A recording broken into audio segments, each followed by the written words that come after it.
Bullet আপনি দেখেছেন বাবা মায়ের আত্মনাদ, অভিশাপ আসমান কাঁপে।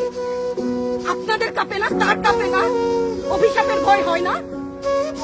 বুকগুলা চাচা হয়ে গেছে আমার সন্তানদের। আবার বুলেট বলবেন, কি বলবেন? এগুলো অস্ত্রের মুখে দাঁড়িয়ে আছে, আমাদের পয়সায় কেনা বুলেটে আমাদের সন্তানদের আপনারা বুলেট ছুটছেন। আর কত আর কত?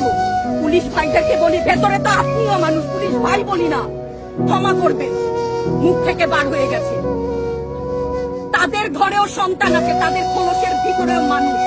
যারা এখনো ঘরে আছেন তারাও জানেন আর কতদিন ভয় পাবেন। ভয়েই থাকে, একটা মারবেন 10টা আসবো, 10টা মারবেন লক্ষ আসবো। সারা দেশের মানুষ, মা বাপ সব একসাথে দাঁড়াবো। ওদের সন্তানকে মানুষ করার জন্য আমাদের কাছে, শিক্ষকদের কাছে পাঠিয়েছিল। কি জবাব দিব?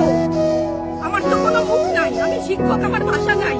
তাদের কাছে হাত জোড় করে মাপ চাই, নিরাপত্তা দিতে পারি নাই।